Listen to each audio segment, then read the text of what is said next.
Welcome to DU Digimon. Hello and welcome to DU Digimon and welcome to the final episode of Jank Tank 4. If you've not watched the rest of the matches as well as the preview video from the first episode, go do that. Otherwise you're going to get some massive spoilers for certain things that happened in Jank Tank. Also, please make sure to like, subscribe, ding that notification bell, support the channel so we can bring out more content like this. Jank Tank 4 was a massive endeavour, 2 weeks worth of videos. Just a massive endeavour. But anyways, last chance for spoilers. We are now going into the winning deck of Jank Tank 4, which is now banned from the format. Alex, take us away with the winning deck. Thank you, Josh. So, as has been stated, this is no longer allowed in Jank Tank. Some question if it was eligible anyway. I think it's had enough losses to say it's definitely janky. We are playing Diaboromon. So, matching with the mat here, we'll show off the eggs first, move up through a Digimon and go through that way.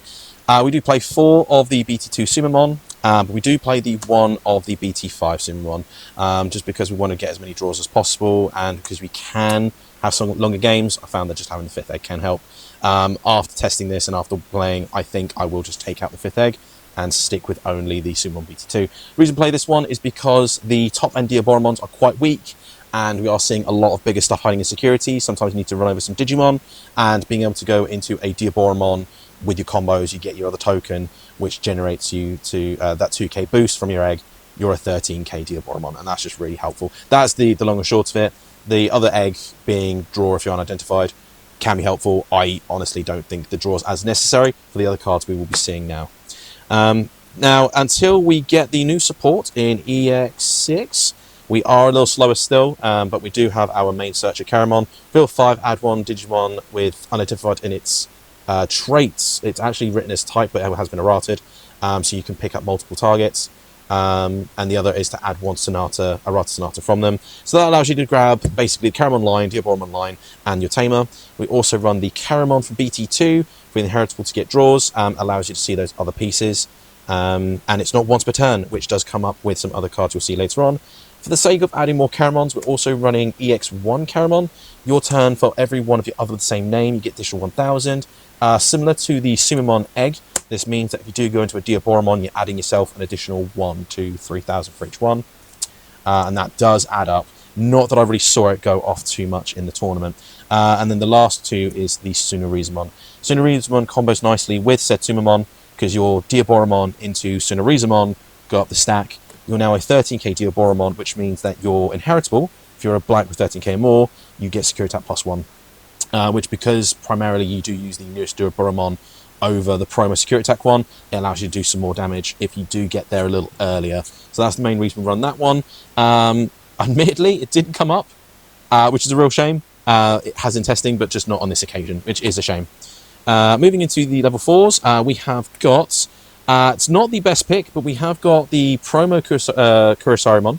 Inheritable is all your other Digimon the same name as this, get Decoy Black White, which does mean all your matching Diaboromons, including the tokens, do give you that chance to, if one would be deleted, you can delete the other instead. Unfortunately, it doesn't really help against the DP reductions we're seeing at the moment. So when we do get some more Kurisari options, I probably would drop this one. But for the time being, these will do. 1 EX1 Kurisarimon, and one of the other Digimon the same name as this, deleted, unsuspend. This is purely a case of if you do have a swing with your Diaboromon, you then throw a token into die. That will then unsuspend said Diaboromon to get another swing in. If your stack has the Sumomon, but then also the Tsunorizumon, you're swinging for 2 checks.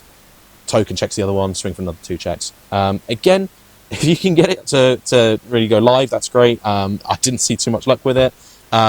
Maybe I'm just bad at the game. Maybe it's luck. Who do we blame? I mean, you won Jank Tank 4. I think you're bad at the game. The other one is arguably the best Kurisarimon as BT2. Inheritable is not once per turn. When you play another Digimon with the same name as this, gain 1. So it explains itself really. When you Digivolve into a Diaboromon, errata, play a token, gain 1. Other errata, gain 1. Your Diaboromon ace to play a token, gain 1. When you attack, play a token, gain 1. It is only in your turn though, which is why your level 6s in this deck, your aces really do better in your turn than they do in the opponent's. And the last ones of the Kurisaris we play are 3 Kurisari BT5s. This is your free Tamer play. If you don't have errata out, you can play one for free.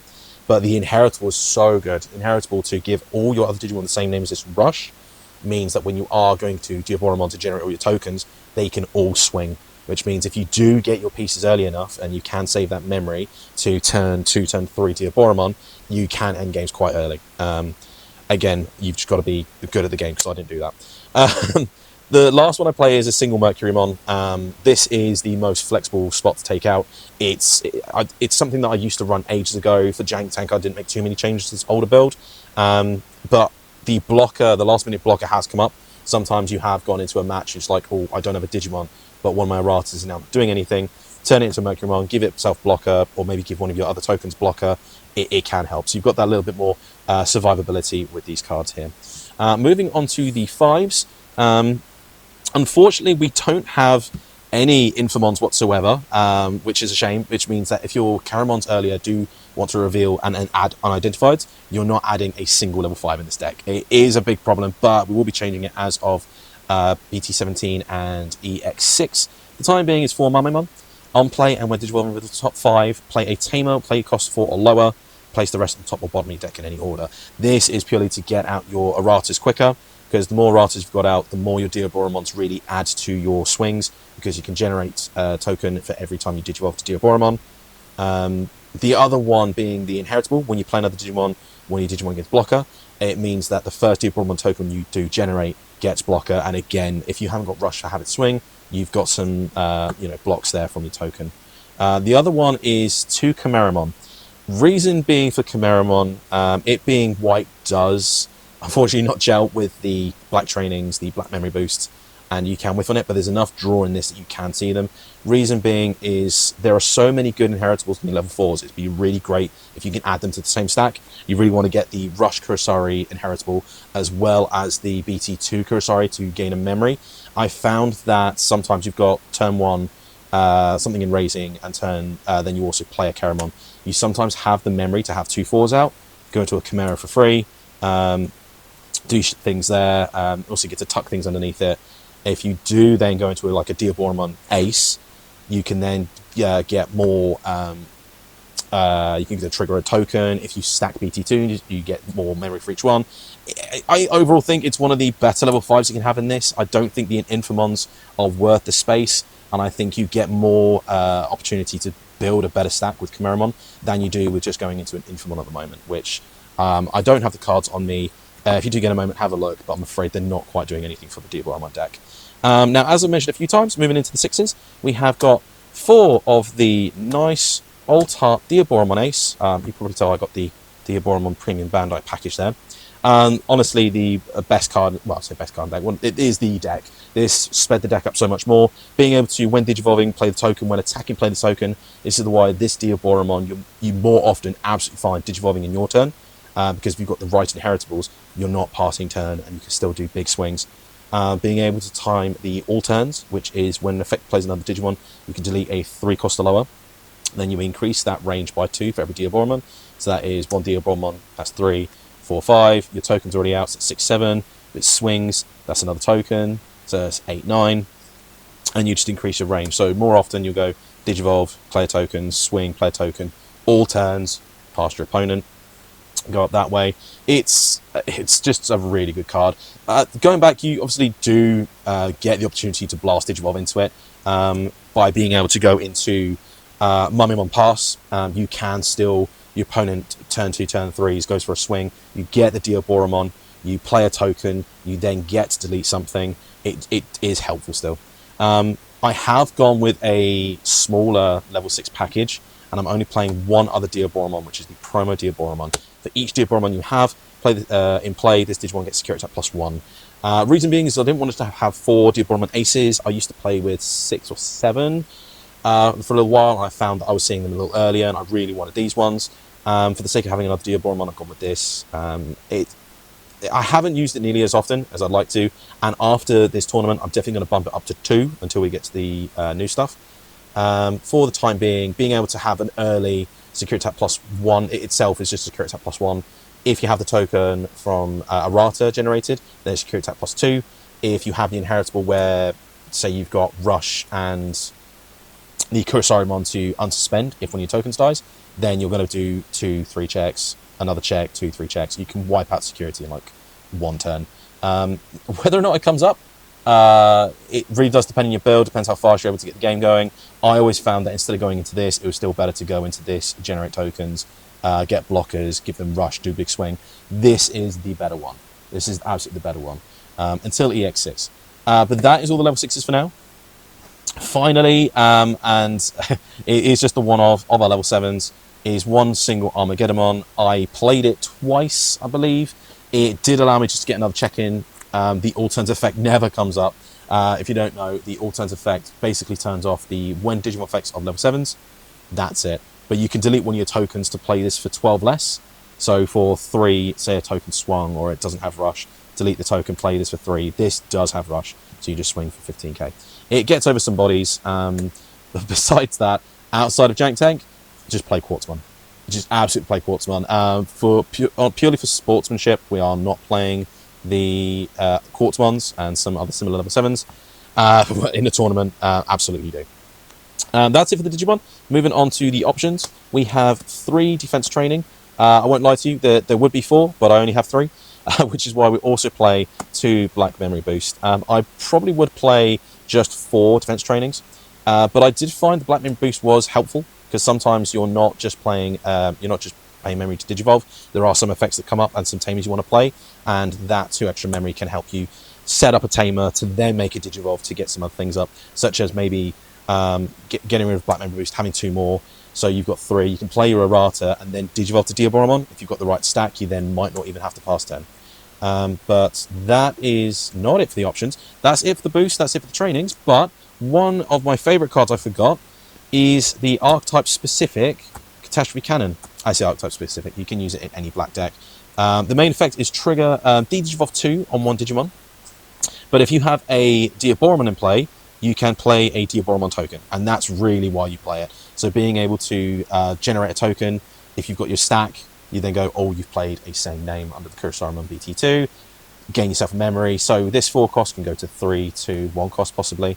But Digivolve is also one of the best kind of like threat removals you can get. Doesn't remove stacks, but does get rid of a top threat from a stack.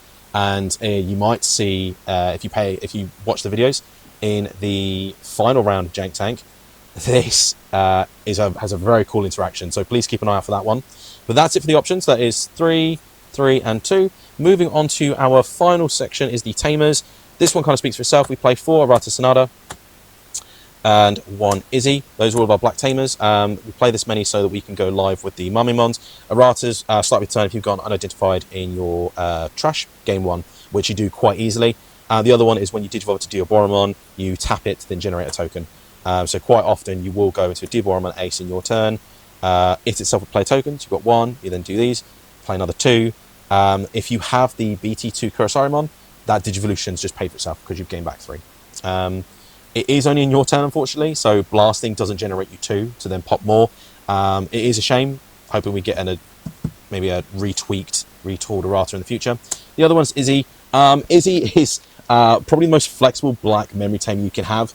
I only have it because I haven't tweaked the deck nearly as much, but being given the chance to have it cost you 1 less to gain a memory if you reveal all black cards is good. Allowing you to rearrange your top cards of your deck when you reveal 3 can come up in handy.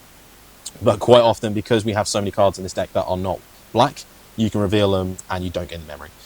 You can swap this for Tai, which is a lot more live now that we have got more blockers and more redirection, which, thinking about it, I absolutely should have used, but I've done it now. It is what it is. And then the final tamers we run in this deck, it comes up nearly all the time. It's one of my favourite tamers. It is Analog Youth. Reason being, I used to run this at 4, dropped it to 3, now I've just dropped it to 2 because you don't need that often. A 2-cost search is great. To be able to look at the top 3 and add any 1 Digimon among them to your hand is great. Being able to trash a Kurosarimon that I will then tuck under a Chimeramon I make is great. Being able to run into security, my Digimon dies, being able to go, cool, Analog says we've got level 5 or higher with sources, gain 1 back is also very helpful. It kind of softens the blow off your aces being deleted as well. So, you give your opponent 3 or 4 memory. I'll at least get one back, maybe two back. I quite like it at 3, and to make Mum and Mum more live, I might go back to it. You could even say, I don't need the memory tamer, I'll bump that up to 3. But sometimes you definitely need to start with 3. But that is it. That's it for the deck. As I said, there's definitely some things I would change after the tournament, but this one was quite fun to play. If you've got any suggestions for the deck, or maybe you've got some ideas about what you're going to use in EX6 going forward, let us know in the comments. But this has been a very fun Jank Tank, and unfortunately I can't play it ever again, because it has been wiped out.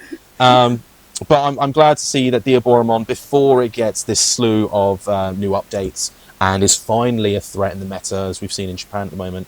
I'm glad that with the older, more outdated tools it's got at the moment, disregarding the Primo Diaboromon, it's been able to put in some work, and I really like this. But let us know what you think. And that is everything from Alex. Thank you very much, dude, and congratulations again on your Jank Tank 4 win. Hope you guys really enjoyed Jank Tank 4. Like I said, it was a massive endeavour. Thank you to the whole team for moving it forward, because I had some personal emergencies at the beginning of the month, meaning we had to move the date. Thank you also to Dan for editing these videos with me. You know, it's been a really great tournament. There will not be a Jank Tank in May, just because we as a team have all decided we've got too many big tournaments we're having to prepare for. We've got regionals, we've got the Griffins Gaming Birmingham 3v3 that we're going to, so we've got too much stuff to prep for. But Jank Tank will be back in the BT16 meta in June, so to coincide with that, the voting poll for the BT16 tier list is now live and in the pinned comments below. Vote.